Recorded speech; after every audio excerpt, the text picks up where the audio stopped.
We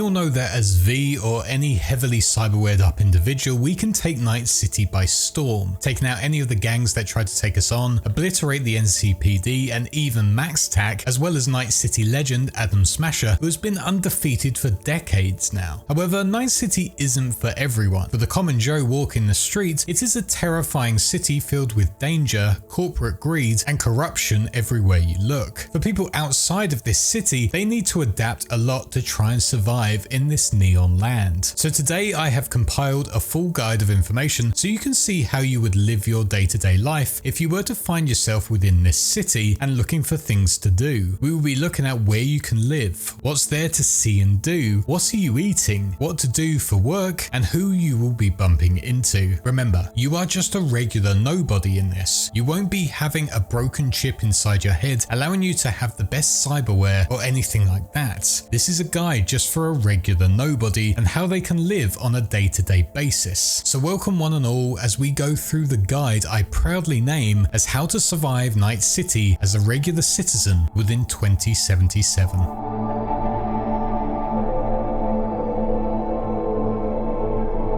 But before we begin, this video is sponsored by Displate. I've used Displate for years now as they make the best metal posters of so many massive games, shows, films and anything you could want. They're top quality in build and hold their vibrancy for years on end. They are extremely durable and just look so good on your wall. I've owned so many in my time from this Mass Effect, Halo and Witcher 1, but Displate also provided me with these fantastic large pieces of artwork from Elden Ring, Fallout New Vegas, Cyberpunk's Night City, Destiny Final Shape, and this beautiful textured one of the World Tarot card from Cyberpunk, which not only looks the part but feels great as well. It's just all round really cool. With a selection of over 2 million unique artworks from some incredible artists, there will definitely be something for you. So why not make your office or room stand out by grabbing a beautiful unique metal poster from Displate by using the discount link in the description below, or using my code WiseFish at checkout and get 27% off when you buy a single poster and 33% off when you buy 2 or more. That's code WiseFish, or use the discount link to get yourself some of these fantastic unique metal posters with a nice discount. And doing so will not only give you an amazing product that I know you'll love, but it will also really help this channel as well. Thank you Displate for sponsoring this video, and with that said, let's get back into the world of Night City.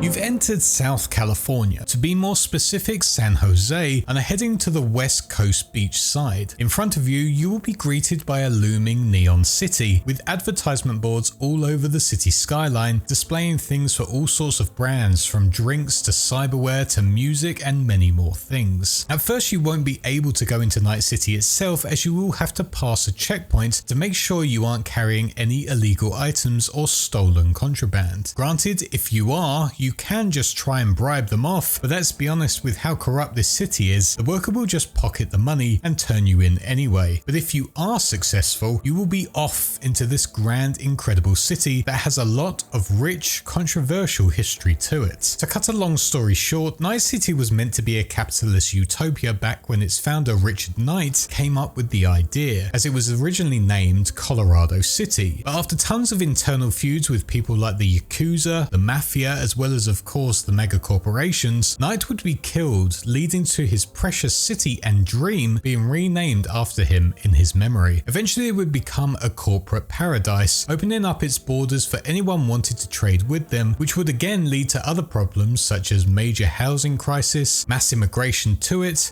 and a corporate war that would absolutely obliterate the corporate center, as the United States Corporation of Militech would essentially nuke the Japanese corporation's headquarters that they were at war with, turning it into a radiated hotspot. Luckily, in the year of 2077, the center is fully rebuilt and the radiation isn't that much of a problem anymore. Now you're in this grand metropolis with no name and only the stuff you brought with you. It's time to set up your new house, but where would you live? Well, Night City has some beautiful and not so beautiful districts that you can call your lovely home. In total, there are 6 districts that you can look to for your accommodation needs, needs, technically 7 if you want the luxury of going into Night City for work or life stuff but don't want to actually live within it, as you can set up camp anywhere your heart desires out within the Badlands, like so many of the nomad clans do. However, with that said, to do that on your own would require incredible survival skills and some good contacts, as this land is completely lawless and food supply is extremely limited. Even in 2077, the nomad clan of the Aldecados are looking to set up a link with the mega corporation of Biotechnica to allow them to have a steady supply of food for their people. So if you were wanting to live outside of the city walls, you would have to be part of a nomad clan or extremely good at survival, but even then you'll most likely be victim to some of the rogue nomads out there who just want to kill for fun, such as the Wraiths. As for inside the city, the corporate center is the beating heart of Night City. Without it, Night City would realistically be like any other. It is so unique and different as it shows the absolute power of the biggest mega corporations that exist, and the higher their skyscrapers, the bigger the corporation, such as Militech and Arasaka. This is the ideal place to live as the NCPD have a massive presence here. It has fantastic shopping centers and it's heavily guarded by the corporations themselves as well. It also has a great metro station directly in the center. But that all sounds too good to be true, because it is. The corporate plaza is way too expensive for anyone that isn't a megacorp higher up, born into mass wealth, or is an international star. All those big benefits come as this is where the money is. Downtown is a bit better pricing as it combines both rich and poor, but the poor areas are extremely dangerous as the luxury apartments are right next to dark alleys that realistically you would not want to venture down on your own. If you do have the money and you've decided the city center is too much for you, then Westbrook is the district everyone wants to strive for when they're living in Night City. This is ultimately where every rich and powerful individual lives in their massive estates and mansions, and they can just enjoy the fruits of life there, especially up within the lowest populated area of Night City known as North Oak, where these estates are located. Once the place where most refugees were housed during the Fourth Corporate War, this area was heavily protected and was the city's most prosperous walled community that was known as the Executive Zone. After the war, the ones in charge wanted to expand this area and paid the ones at the top of Night City to legalize the process, hiring mercenaries to clear out those that were too poor as well as anyone they considered undesirable, and with it gentrified the whole of this area into the luxury Westbrook filled with clubs that are only for VIPs, scenic markets such as Cherry Blossom Market and Jig Jig Street, one of the most popular red light districts for all corporate workers. You certainly can live here, it's not out of the question, as there are many mega buildings around, especially in Charter Hill, which is seen as the place for those in the corporate sector but haven't fully made it up to the top yet. But it will cost you more and you have to earn your place there more than that of the next district of Watson. Watson is a place a lot choose to live within as it has a few good mega building blocks that can house many people at a time. I mean, this is where V sets themselves up, so take that as you will. That said, before the Fourth Corporate War, this area was for those with comfortable, stable incomes. But when the war actually came, a lot fled, leading to many new people who were now displaced to move in and set up the areas of Old Japantown and Little China. This means that now in 2077, Japanese-based megacorporations run Watson and have an extremely heavy presence within it. For a time, it had tons of money flooding into it, but that would quickly fall as many of the affluent citizens started finding better places in the city centre and started moving there. Now, if you were to move into Watson, it would be seen as one of the poorest districts out there, where a lot of Japanese corporations and gangs roam the streets dealing with those they don't like. So ultimately, if you were to be like V and choose Watson as your home, be wary that whilst it's affordable, it's not the safest of environments. But on the other hand, it does come with a ton of things to see, places to visit, and jobs to find, be that at the marketplace in Kabuki Roundabout, the Ho-Oh Casino and Nightclub, Lizzie's Bar, and if you're lucky enough, the Afterlife. The Santo Domingo district used to also be a place where people fled during the war, mainly to the Beaverville suburbs to the east. What was once a beautiful neighborhood quickly turned into a refugee camp with tons of tents everywhere you looked, which would also consist of the nomads who came in to rebuild the city after the war. Now, with the district losing tons of its value due to this, the mega corporations bought up the land, sticking their factories within it, and now this district is just an industrial paradise where the housing here is incredibly cheap and only really benefits the workers workers of the area, with most living within Rancho Coronado, which is a little suburb with tons of bars, shops and other places for recreation to ultimately keep the workers in one place. And it certainly works, as most who live here have never really left to explore the rest of the city. The area of Arroyo where most of these workers work is the manufacturing hub here, and if a product is labelled made in Night City, it is most likely made here. This means these areas are heavily guarded by corporate guards, so realistically, whilst it is protected, this place isn't the best to set up your new life. That is, unless you strive to work for the mega corporations in their many factories and power plants. Haywood is a lot like Watson, but is the most populated district within Night City, as most call it the biggest bedroom in Night City. This is where almost everyone who wants to live in Night City but hasn't proven themselves just yet live. That said, it's a bit like downtown, where it has luxury apartments right next to the slums, giving it a weird contrast. Once located on the east side of the city, this district technically moved into the area once known as South Night City, which used to be a brutal combat zone filled with gang fights all the time. After the Fourth Corporate War, a group known as the Reclaimers came into South Night City and cleaned it up, doing such a good job that those up within the old Haywood saw this and moved into it, throwing out the Reclaimers and renaming the district to Haywood, believing that was who they were as opposed to the name of the place they lived in. If you were looking to move here, then you'd want to realistically look at moving into the Glen, as this was built up by the corporations and government themselves after the Fourth Corporate War. This means it is incredibly tidy and filled with incredible architecture, especially within the Reconciliation Park, housing some of the corporation's headquarters such as the Delamain taxi service and the Megacorp's favourite exclusive club known as Embers. That said, it does have a problem with crime, as the NCPD only want to focus on the government and corporations in this area, especially in City Hall. Well Springs is also a good target to live in, as it houses the extremely small middle class community of Night City with reasonably safe housing and a nice close link to the city centre, although it does have some signs of the old shabby buildings from when it was once the combat zone of South Night City. For Vista Del Rey, however, which is still within Haywood, this would be the poorest area controlled by the street gang known as the Valentinos, as well as some of the other gangs who like to venture in from time to time. This leads to Vista Del Rey being an incredibly cheap but violent place to live, and ultimately if you aren't good friends or at least tolerant of the Valentinos, then you will not be welcome here at all. That said, it's the corporations who are to be watched if you were to end up living here, as they have been wanting to take this area for themselves for years, so they could gentrify it for what they believe is for the good of the city. Whilst it's not the worst place to live and shares some resemblance to Watson, it's certainly a risky one for someone that is new to Night City. That said, it beats the last district of Night City that no one should ever want to live in, that being Pacifica. Long story short, Pacifica was a planned paradise that failed massively thanks to the many wars happening within this city. Now, thanks to no investment at all, Pacifica houses tons of homeless and once hired workers who were meant to build the luxury hotels here, most of them being from the collapsed country of Haiti. Having free accommodation is certainly a nice thing, but this land is now completely lawless, with even the NCPD not wanting to venture into it at all, meaning that anything goes here, with regular gunfights happening between any and all gangs who happen to be in the area. Let's be honest, unless you are at rock bottom or a part of the Haitian gang of the Voodoo Boys, you would not want to live here, as whilst the appeal of free half-built hotels is a nice thing, the idea you'll be ducking from bullets every day of your life is certainly not a fun thing to imagine. The Pacifica area of Dogtown would definitely be a bit better, run by the ex-NUSA Colonel Kurt Hansen, as it's fully surrounded by a giant guarded Militech wall and once again has some great abandoned apartments. But not only do you have to still look out for the warring gangs here such as the Voodoo Boys and Scavs, but also Hansen's own faction of the Barghast who do his own bidding. The only benefit of living in this area is that you get some really nice places to visit, such as the beautiful neon pyramid club known as the Heavy Hearts, as well as the black market within the EBM Petrochem Stadium and the Black Sapphire skyscraper, but the chances of you seeing that place as a regular nobody is extremely unlikely. In the end, Dogtown and Pacifica is a no-go, unless you just want to end everything or join one of these gangs. Ultimately, if you were to live in Night City itself, most if not all of the places are going to be dangerous, unless you have a ton of eddies to buy yourself a luxury apartment in the center of the city or an estate outside within Westbrook. But hey, in the end, you can definitely get yourself a nice little apartment in a mega building that overlooks the beautiful neon city and stay out of trouble.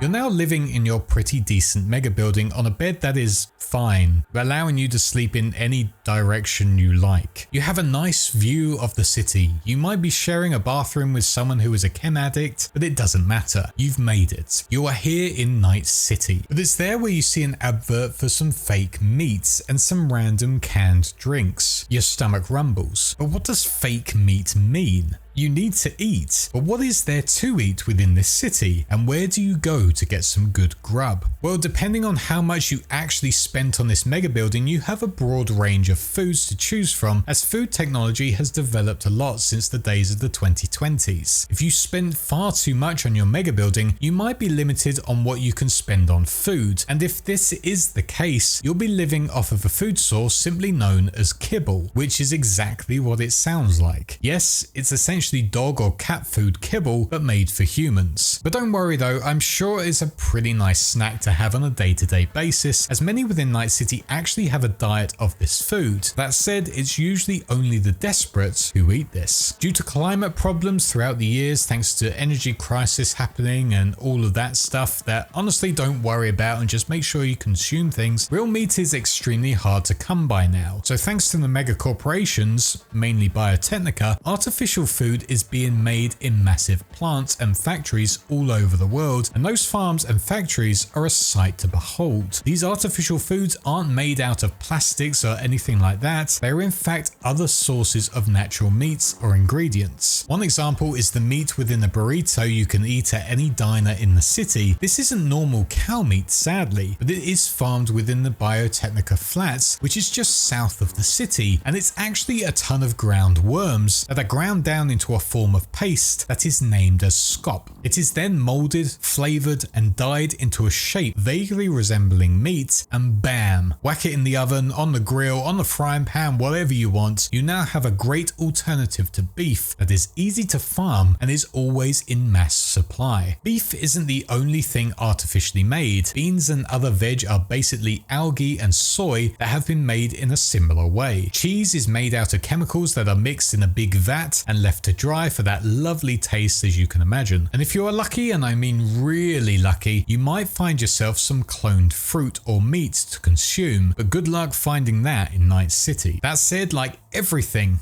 if you are rich and have tons of eddies in your pockets, you can most likely still buy some real steak or actual farm-grown tomatoes, but eventually that won't be the case, even if you are the wealthiest person alive, as more and more farmland is being taken by the climate crisis, and what's left of the farm would be used for the world's new alternative fuel source known as Chew-2. So yeah, unfortunately, if you want meat, you can have it, but it's essentially just mashed up worms. So now you've got your lovely artificial meat burrito in your basic apartment. It's time for some entertainment and things to do. But what fun is there to have within Night City?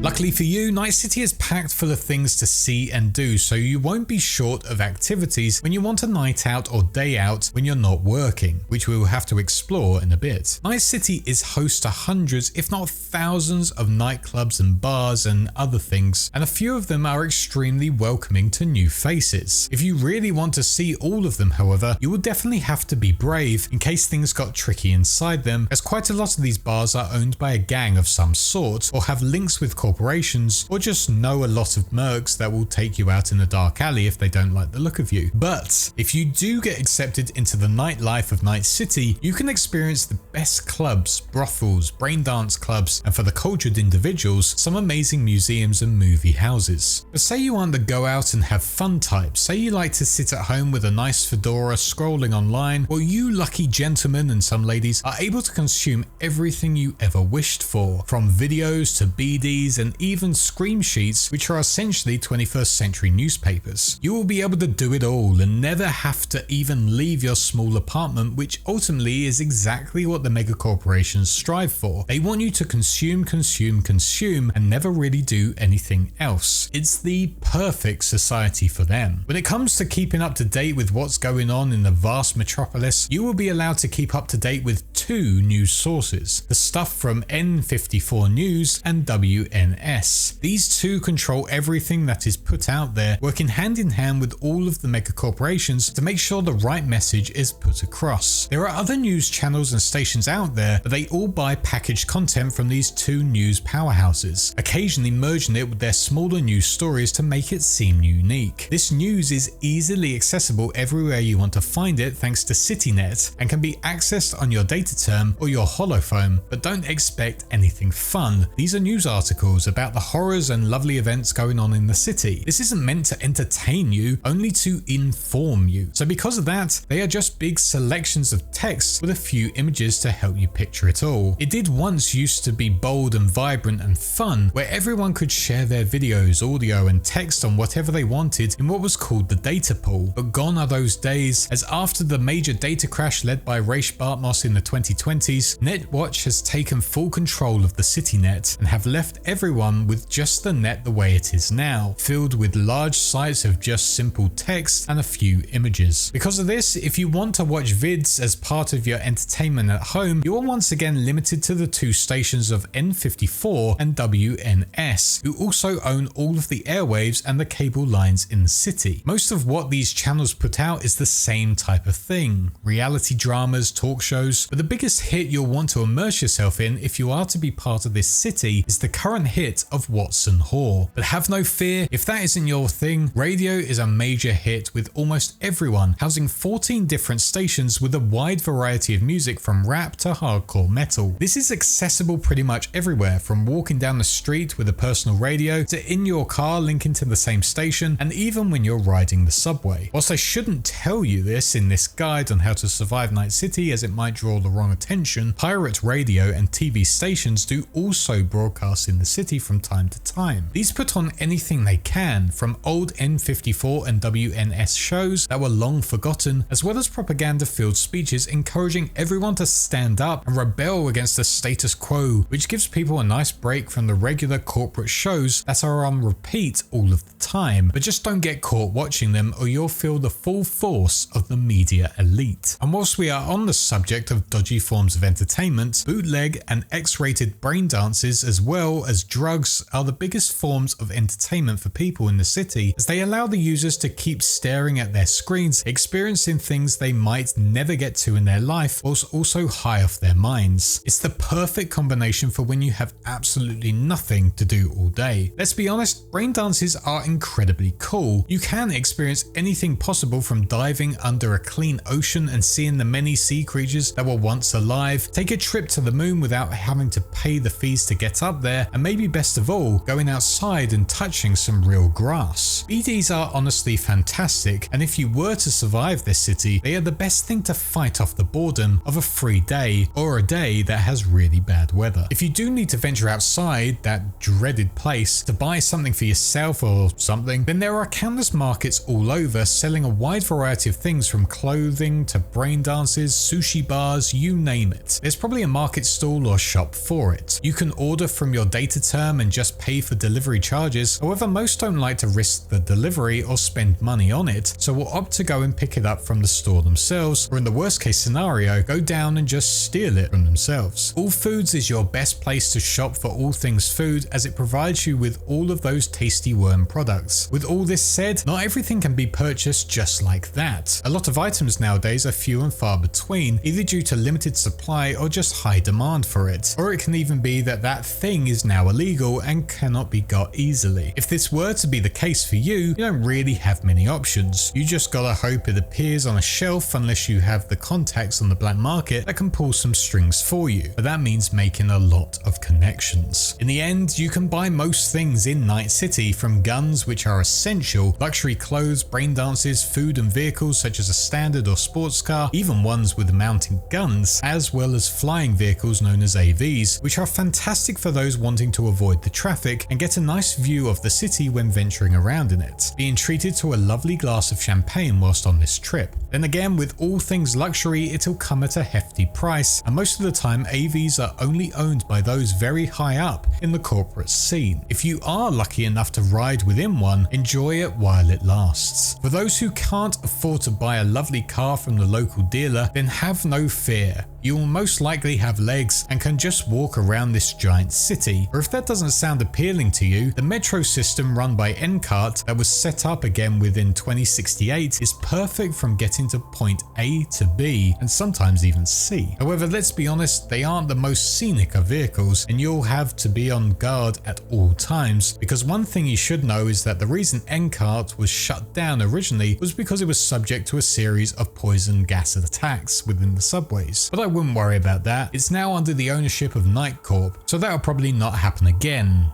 hopefully. But let's say you've chosen to just be that mundane individual that sticks to themselves and enjoys the artificial fruits of life. The big thing you'll need to know is the lingo to fit in, otherwise you'll stand out as much as a British royal at an NFL game. So to truly fit in, let's get into the lingo.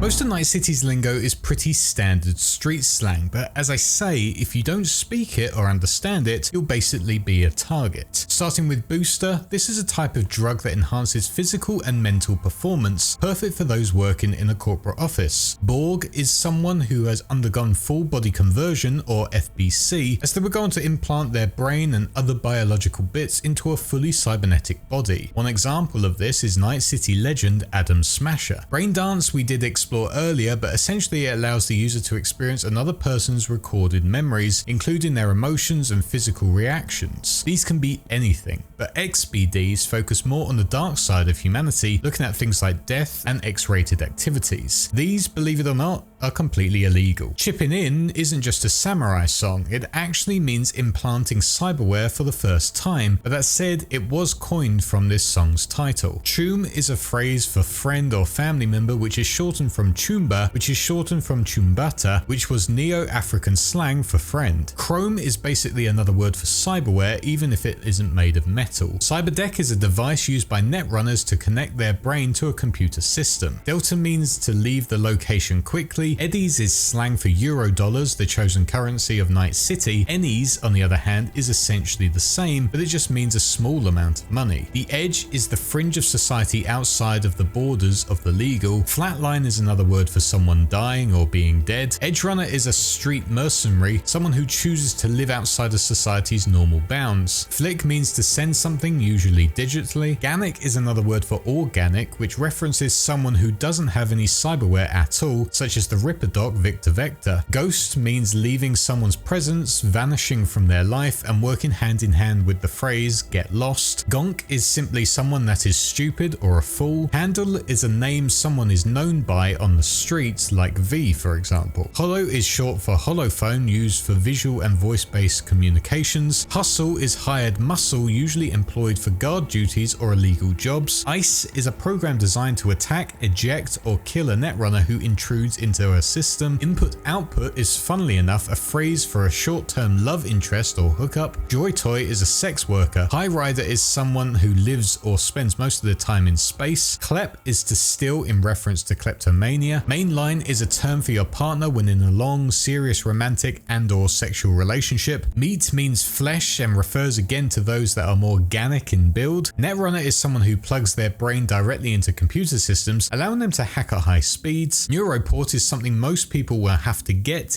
around, and is a piece of cyberware that is crucial for any other pieces to be installed on their persons. Nova means awesome. Preem is derived from the word premium and essentially means cool. Proxy is someone controlled by an external entity such as an AI or another person via an implant known as a doll chip. These are mostly found in sex workers. A Ripperdoc is a medical professional who installs cyberware. Sandevistan is a rare cyberware that enhances reaction time and slows the perception of of reality. Scroll is the phrase used when a brain dance is being recorded. Scroller is someone who actually records the brain dance. Shard is a chip containing data or programs and can be slotted into an external device or a shard slot of a neuroport. Solo is a mercenary who specializes in combat and fights for cash. A solo who works for a megacorporation, however, is sometimes known as a samurai. Static is a derogatory term used by nomads for someone that is not a nomad. Street is the underground subculture of violence and illegality. Wreath is a device used to experience a brain dance. Virtue is an abbreviation for virtual, used to refer to both brain dances and virtual experiences stored on shards. And finally, Zero, which is simply to kill or to murder someone. Now that you've mastered the lingo and can fit in with your fellow Night City tombs, it's time to go out and get a job so you can pay for this luxury lifestyle you want to enjoy. But who do you work for? What's the best career choice in Night City?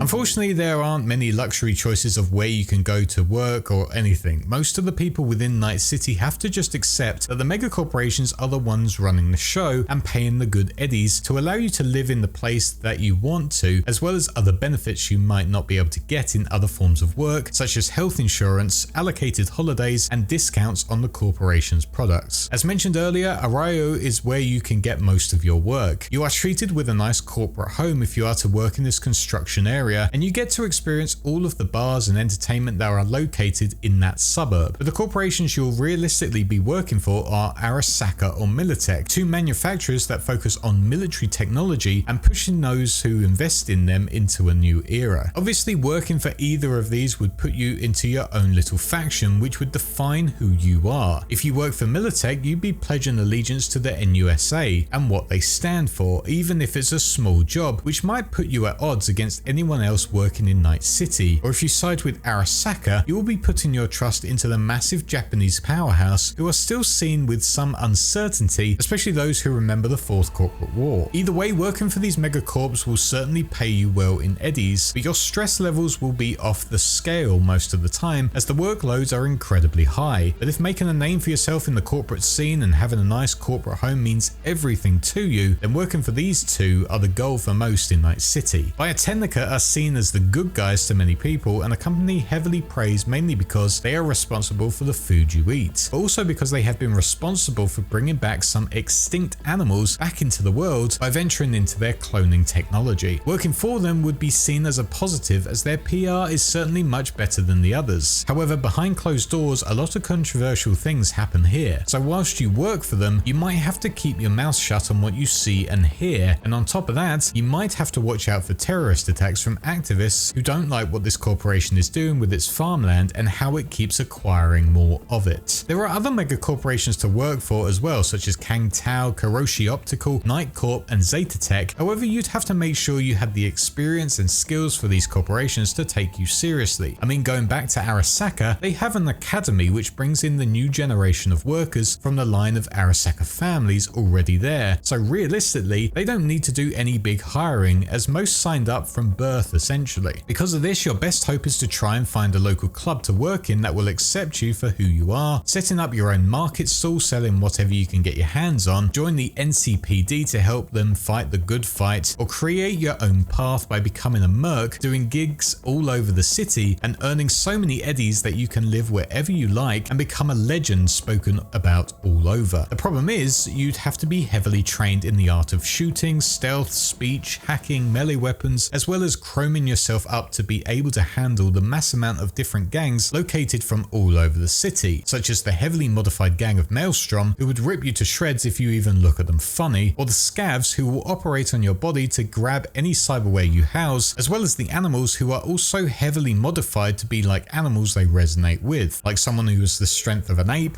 or the speed of a cheetah. Trying to fight them without any cyberware and basic weaponry is just a death sentence. That said, you can't just whack take on as much cyberware as possible through your local Ripper dock, even if you have tons of eddies. Doing so will send your body into panic mode, turning you essentially insane and put you into cyber psychosis as you go around killing everyone as the cyberware has taken over your brain, especially if you have installed bootleg or cheap cyberware. But this will happen still even with the top of the range stuff. But most importantly, if you were to go down this edge runner path, you'd have to get accustomed to the fixers within Night City, essentially the people that will get you the regular jobs and will help you follow this lifestyle. Granted, you can just pick one fixer, but the true edge runner will want to form a good relationship with all of them if they are to make it as a big player. Dakota Smith is known as the Mad Coyote, but technically doesn't live in Night City itself and is out within the Nomad land. So perfect for if you choose to live outside of the city in your little trailer park or Nomad clan, as she can help you out with getting jobs on the outskirts and forming a good relation with the other Nomad communities. Inside the city, we have Muama El Capitan Reyes, who offers a ton of different jobs, but has more of a focus now on car gigs, collecting precious cars so he can refit them and sell them for extra eddies. Forming a good relationship with him will mean you can get a really decent car and a big discount from his auto fixer business. Regina Jones is your local fixer in Watson, who used to work for the media giant of WNS. Now, using all of her links gathered during her time here, she not only can get you some good gigs around the district, but she is also on a quest to seek out and help cyber psychos all over the city to see what really causes their sickness and stop them from terrorizing the area. Roga Mendieres is the queen of the fixers and certainly one to aim for if you're going on this path. Even meeting with her in Afterlife will mean you've pretty much made it, or at least on the right path. She can get you all the high-paying clients, and with her you can take the city by storm. After all,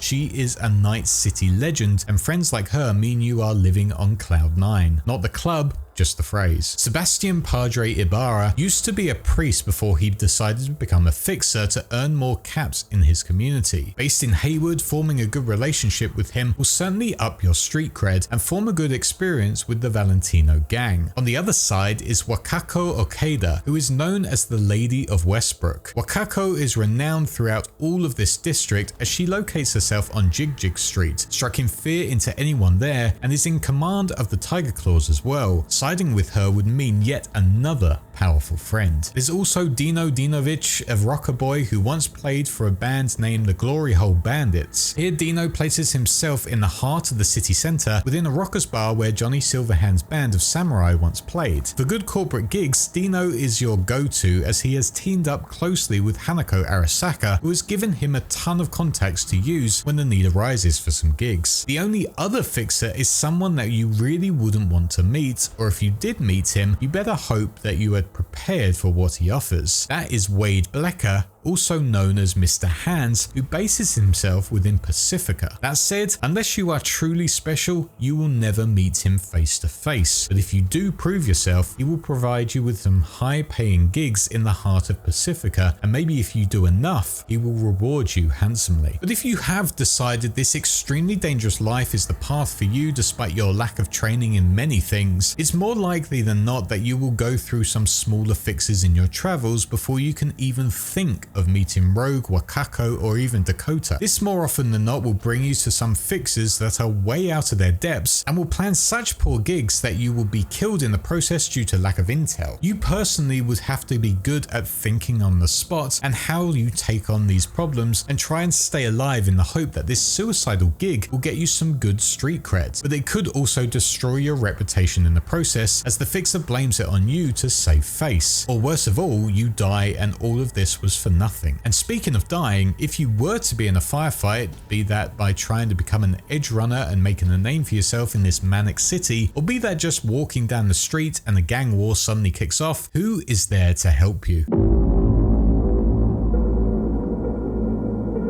Well, if you're thinking that the police force is there, they will be able to tackle all of these yobbos causing ruckus in my beautiful city, you would be massively wrong. The NCPD only really cares for the corporate elite. After all, the mega corporations are the ones that pay their wages, and without them, the NCPD would massively suffer. Whilst granted there are some good cops within their ranks, asking them to solve every crime and plea that is given to them would be a bit too much to ask, and because of this, most of the good cops quickly turn into resentful ones and the process can continues. The NCPD have issued promotional videos to its citizens telling them what to do in emergencies, and long story short, the key points to take from them are: don't go to Pacifica, avoid cyber psychos, and always carry a gun with you. Easy. If you really did need to alert the NCPD that you are in danger, you definitely can call them. However, calls to 911 are charged at 5 eddies per minute, so you better hope you're quick with what you need, or it'll cost you a fortune, and if you don't pay, you'll just get arrested. But hey, at least the NCPD came to you. There's also a catch if they are to investigate a murder in your family or anything like that. If the police were able to find the culprit before they close the case and let you know, they will ask for a donation. And of course, if you were able to pay it, your case will be successfully closed. Although if you don't pay, well,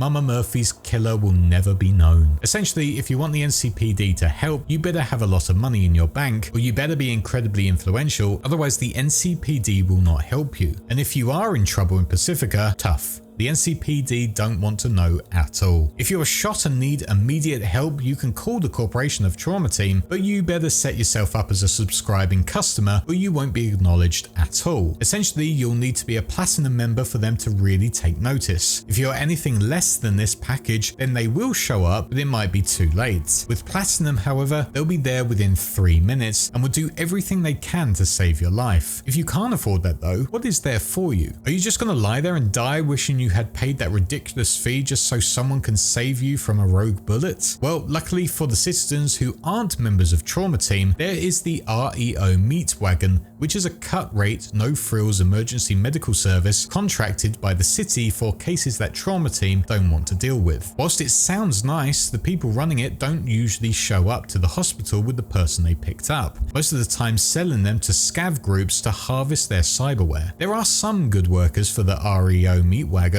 but the chances of you surviving from your injuries when being picked up by these guys are very low, as they will sell your corpse for eddies. So ultimately, there's not much help out there in Night City unless you align yourself with one of the gangs in the city that are looking to help people, like the Mox for example, or just surround yourself with some good friends and maybe some fellow edge runners. The NCPD and Trauma Team aren't there to just help anyone and everyone, they are there to make money, and you are just a client. So realistically, you need to just either stay in your little apartment, consume all day, don't upset any of the gangs, buy a gun in case of a worst case scenario, don't become an edge runner unless you want to die, work for the mega corporations for regular income and bonuses, and maybe install a few pieces of cyberware that help you in your day-to-day lives. Do not, whatever you do, install too much cyberware, however, as mentioned earlier, or you will quickly go into cyber psychosis, as most bodies cannot take the modification process. Some few individuals can, but this is extremely rare. If you do become a cyber psycho and start venturing around the city, you can either sign up to Maelstrom, who will probably accept you as they're all pretty much cyber psychos, or you will eventually be taken out by the NCPD's best, known as MaxTac, whose sole job is to hunt down cyber psychos. In the end, you have to ask yourself, why are you in Night City? If you are here just for a standard job and just to avoid the NUSA, then you certainly can do that. But most entering it want to make a name for themselves, and the only way to really do that is by either being big in the corporate scene or becoming an edge runner. But the chances of you really making it in that scene is very rare, and you'll probably just end up as a corpse on the pavement of the neon metropolis.